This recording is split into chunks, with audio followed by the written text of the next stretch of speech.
Muchísimas gracias, Jaime, y muchísimas gracias por la invitación al director del curso. Gracias por haberme invitado. Yo me propusieron este título y, un poco he pensado que valía la pena ver un poquito cómo han evolucionado estos conceptos. Y es interesante ver que Louis Pasteur, que es el profesor que en Francia es uno de los padres de la teoría de los gérmenes, bacterias o otros microbios que transmiten, son los vectores que transmiten las enfermedades infecciosas y que, por tanto, propone la pasteurización, por ejemplo, de la leche, propone sistemas de esterilizar para evitar la transmisión de enfermedades. Él mismo escribe una carta al editor de una revista donde él publicaba Comptes rendus de la Académie des Sciences de París, en el que comenta, más o menos describe que sería interesante tener modelos germ-free. Él se da cuenta que está esterilizando la comida, que eso es bueno, pero piensa, a lo mejor estas materias nutritivas puras en las que no hay se ha privado artificialmente de los microbios comunes, en esta situación a lo mejor la vida podría ser imposible. Pero dice, si esto fuera posible, sería interesante estudiar la digestión por la adición sistemática en las materias nutritivas puras que no tienen ninguna bacteria de tal o cual microbio determinado y ver qué harían. O sea, aquí el concepto de probiótico está. Él está pensando que esas bacterias que están ahí están haciendo un rol fisiológico. De algún modo el concepto lo tiene claro, aunque sea el que está combatiendo las bacterias vectoras de enfermedad. Y uno de los jóvenes que estaba en las discusiones con él es Eldi Mechnikov, que es el que se le considera también padre de los probióticos, porque es el que empieza a identificar algunas bacterias concretas, sobre todo del área de los lactobacilos. A principio del siglo XX es cuando se aíslan las bacterias con las que se hace el yogur y se fermenta la leche y se hacen quesos, y él cree que estas bacterias pueden estar relacionadas con la longevidad que hay en algunos países del Cáucaso, de los Balcanes. Él estudió los países de los Balcanes y escribió esto, pero incluso puso a la venta la lactobacilina, que la lactobacilina se vendió en España. Hay fotos, incluso hay una tesis doctoral en 1911 de un médico, un pediatra en Cádiz que trataba con lactobacilina diarreas infantiles y con eso hizo su tesis doctoral. O sea que es algo que siguió, pero él tampoco utiliza la palabra probiótico. Y hay otra persona que también es importante porque este hombre, que es el profesor Alfred Nissel, tiene un planteamiento distinto. No está pensando en bacterias que colaboran en la fisiología o que mejoran la fisiología, sino está pensando en el antagonismo bacteriano para combatir infecciones con otras bacterias que combatan a esas bacterias, desplazar a los patógenos.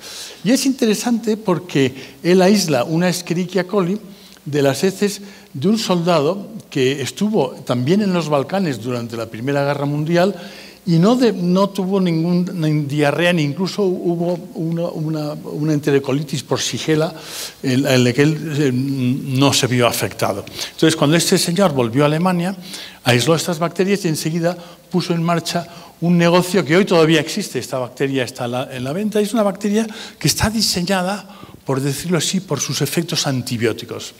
Pero estamos hablando de 1917, pocos años después vienen los descubrimientos de Fleming y viene el desarrollo de las sulfamidas en Alemania y esto cambia completamente la perspectiva.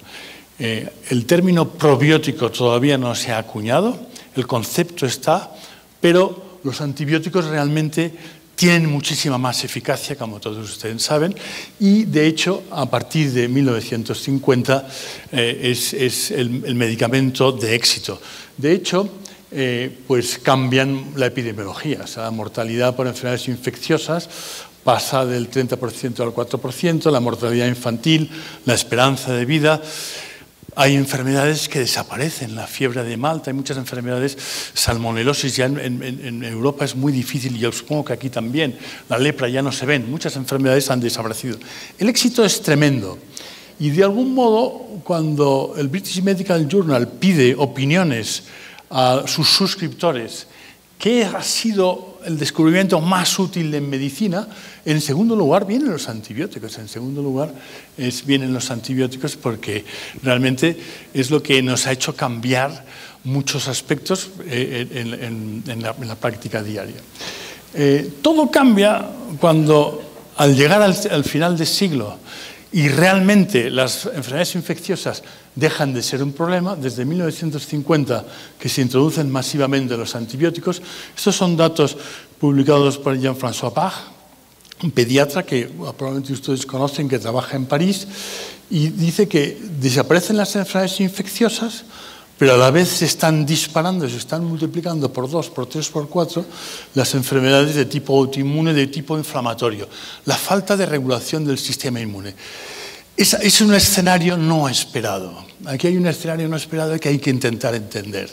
Y Jean-François Bach piensa que era bueno tener infecciones, que probablemente estas infecciones estimulaban bien el sistema inmune y la regulaba.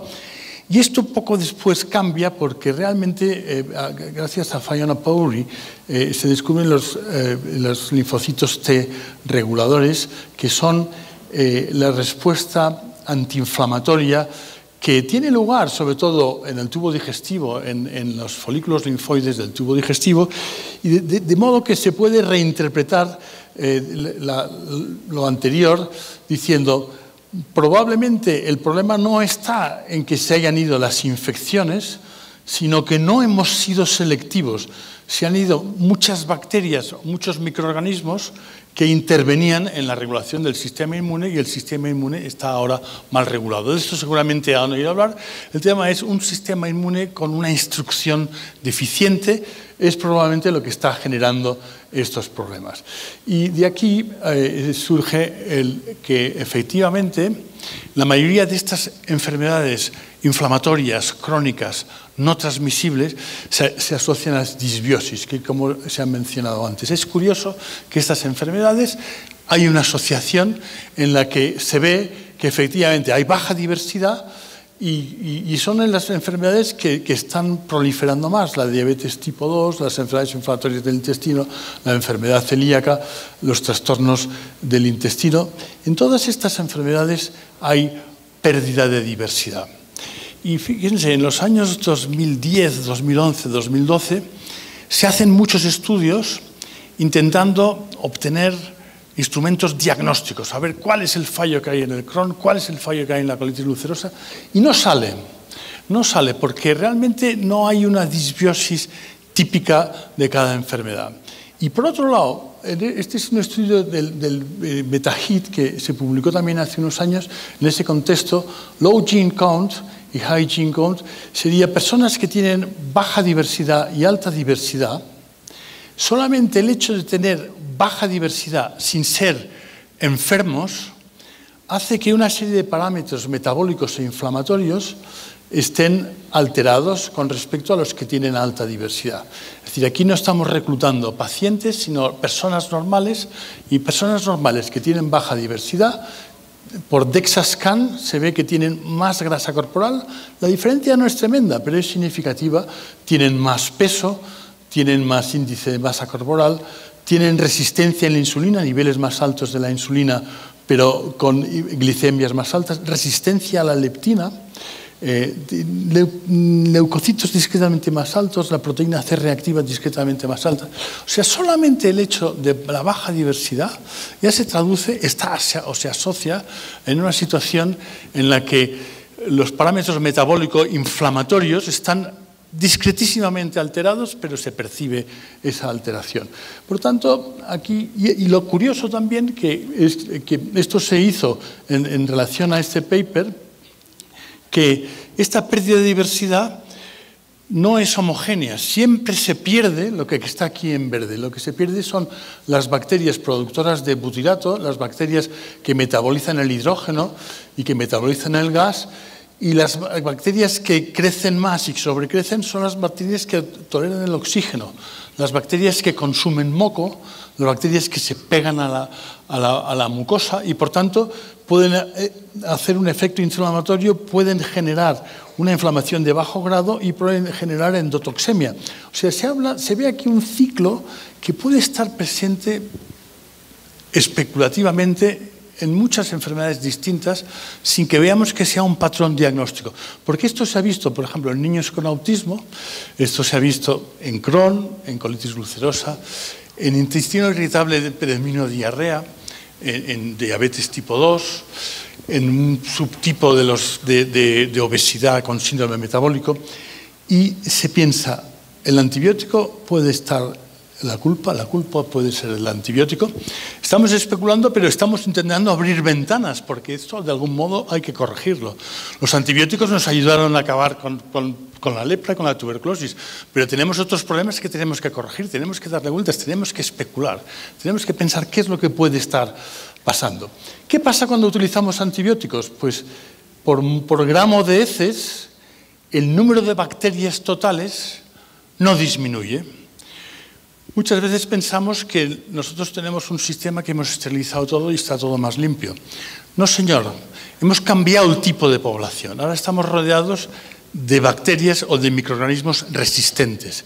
O sea que antes de tomar antibióticos y después de tomar antibióticos, este es un estudio que se hizo en Vall d'Hebron, que no he puesto aquí, pero se publicó en PLOS ONE.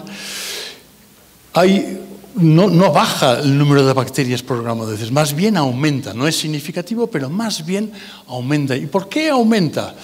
Porque hay unas bacterias que descienden y otras que aumentan, exactamente, y otras que aumentan.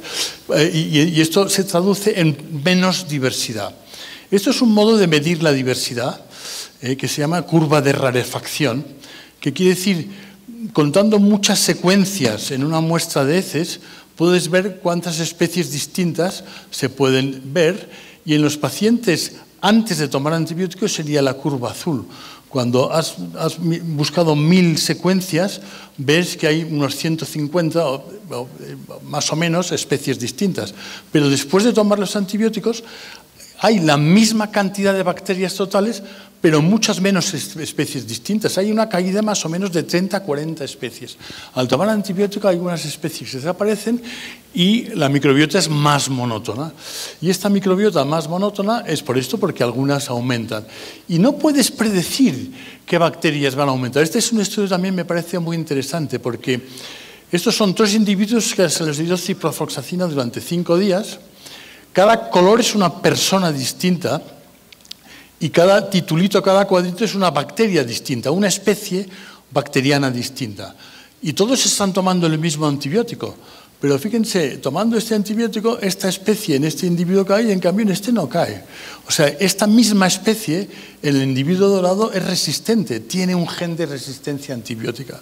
Y aquí pasa lo mismo, en el amarillo y el verde caen, y el dorado tiene un gen de resistencia antibiótica. Y aquí también el dorado tiene un gen aquí también este señor ha tomado a lo mejor más antibióticos y todas sus bacterias, los distintos genes, en general, excepto en este caso, están resistiendo mucho mejor a la ciprofloxacina. Aquí entran en juego los genes de resistencia antibiótica. Y estos genes de resistencia antibiótica se pueden medir, y de hecho dentro del estudio MetaHit cogimos muestras de americanos, de daneses y de españoles y miramos genes, porque hay más o menos, como se conoce la secuencia de los genes de resistencia antibiótica, y se ve en muestras de heces de la población. Fíjense, en el 100% de las muestras de heces se encontraron genes de resistencia bacteriana a la bacitracina, que es un antibiótico muy antiguo, que ahora lo utilizamos menos, se utiliza más en la piel, pero todo el mundo tiene resistencias. Y aquí lo que destaca es que los españoles somos más portadores de genes de resistencia bacteriana en comparación con los americanos y los daneses. Esta es la abundancia de esos genes. Es muy poco abundancia, están en 1 por 10.000, muy poco abundantes. pero están presentes en casi todas las muestras. Casi todas las muestras tienen genes de resistencia antibiótica. Y otro dato importante es que estos genes de resistencia antibiótica aquí están por colores según si están aprobados para uso animal o no están aprobados para uso animal. Fíjense, todos estos antibióticos que realmente hay mucha prevalencia de genes de resistencia antibiótica en las heces de las personas, son antibióticos que también se utilizan en los animales. Y esto, en ese mismo estudio, se vio también que precisamente las diferencias que podían explicar por qué en España había más genes de resistencia antibiótica es porque cuando se mida en ganado, en los mataderos, se ve que ese ganado también es portador de genes de resistencia antibiótica. Y esto es porque realmente se ha utilizado los antibióticos, como ustedes saben, en granjas de modo sistemático para prevenir infecciones. No solamente, esto ahora está bajo prohibición y bajo disputa, pero tenemos una exposición antibiótica porque ¿qué pasa? Que la carne la cocinamos, ese gen se destruye y ese gen no va a pasar a nosotros. Pero esta carne está contaminada con el antibiótico, porque el animal ha tomado el antibiótico, o puede estar contaminada, de tal manera que nosotros ya se sabe que al tomar pollo, esto podemos estar tomando pequeñas cantidades de antibiótico y esto puede hacer que tengamos más genes de resistencia. En fin, el último estudio, porque para llegar a una conclusión es es un estudio que se hizo en Finlandia. Reclutaron niños que nacían en 2 o 3 hospitales y se les pidió a los padres si querían traer muestras de heces cada semana y durante 36 meses, o sea, son 3 años de seguimiento a los niños y era para saber un poco, bueno, cómo iban las cosas. Y en la cohorte al final lo que hubo es que la mitad de los niños, por algún motivo, tuvieron que tomar antibióticos, que son estos puntos de colores, y otros niños no tuvieron que tomar antibióticos. Fíjense, en Finlandia, en una corte, en un estudio, la mitad de los niños tienen que tomar antibióticos, y el que tiene que tomar antibióticos lo tiene que tomar muchas veces. Fíjense, la media es de 10 veces en 3 años. No hay ninguno que haya tomado solamente un curso de antibióticos. Cuando se empieza con antibióticos hay que tomarlo muchas veces. Probablemente era necesario, seguro que era necesario. Pero fíjense en qué situación nos vemos. Estos no han tenido ninguna vez antibiótico y estos no han tenido. Pero el dato más interesante que vale la pena que nos fijemos es este. Aquí están ejemplos de una sola persona en el que cuando toma este antibiótico, y este es un gen cromosomal de resistencia antibiótica a la beta-lactamasa, este gen se dispara porque la abundancia de las bacterias que tiene este gen va para arriba cuando está tomando antibiótico. ¿Qué bacteria es? Es una Klebsiella pneumoniae. Una Klebsiella pneumoniae se dispara porque tiene este gen. Cuando deja de tomar el antibiótico, las demás bacterias controlan y vuelve a tomar el mismo antibiótico y ya no se dispara el gen, porque hay un efecto de protección, un efecto de barrera de las demás bacterias. Fíjense, cuando este gen es un gen cromosomal, no movible, no pasa nada. Pero ahora miren aquí, estos son genes movibles, genes que no están en el cromosoma de las bacterias, que están en plásmidos, están fuera. Cuando se toma antibiótico, se dispara el gen y va y no desaparece. Aquí dispara y no desaparece. Aquí desaparece porque, como es movible, pasa a otras bacterias. O sea que cuando tomamos antibióticos, las bacterias que tienen resistencia suben. Si realmente esas bacterias, ese gen, no lo han podido pasar, pueden volver a bajar, pero si van pasando este gen, muchas otras especies van teniendo. Bueno, y esto me parece importante porque la conclusión de toda esta charla sería hacerles pensar que cuando tomamos antibióticos, realmente lo que ocurre es que algunas bacterias van a crecer porque la diversidad cae y las que son resistentes suben. Y este crecimiento no sabemos cómo va a ir. A veces es una Klebsiella pneumoniae. Ahora tenemos muchos problemas en hospitales con bacterias multiresistentes. Se nos mueren enfermos trasplantados por infecciones con una Klebsiella multiresistencia o por un Enterococcus faeciens, a veces, porque puede ser una bacteria que transloca, pasa a la sangre e infecta donde. O puede ser el Clostridium difficile. Cuando es el Clostridium difficile no es tan complicado porque si se hace trasplante de heces, ya está, equilibras otra vez aquí. Pero cuando es una Klebsiella pneumoniae, al trasplante de heces no sirve para nada, porque la Klebsiella ha traslocado, está en otro segmento, está en otra área corporal, ¿no? Por tanto, la propuesta es que aquí es muy importante utilizar probióticos en esta ventana ya, porque si llegan 10 a la 9, 10 a la 11 microorganismos, probablemente van a prevenir esta subida esta disbiosis. De algún modo esto está demostrado, porque hay distintos estudios de que con probióticos se puede prevenir la diarrea por antibióticos, pero fíjense, la diarrea para mí no es el problema, porque la diarrea la tienen un 10%, un 15%. El problema es especulativo, pero el problema es la disbiosis. Y la disbiosis la pueden tener todos. A lo mejor se recupera, a lo mejor no. No lo sabemos, no tenemos esos datos. Todavía es muy difícil medir la microbiota. Por tanto, mi sugerencia en esta charla era decir, prescribimos antibióticos. Hay que tomar el probiótico apropiado, un probiótico que se haya demostrado que es útil para prevenir la diarrea, porque probablemente este probiótico también será útil para evitar esta disbiosis, este imbalance. Es especulativo, pero para mí el problema no es la diarrea, el problema es la disbiosis. Muchas gracias por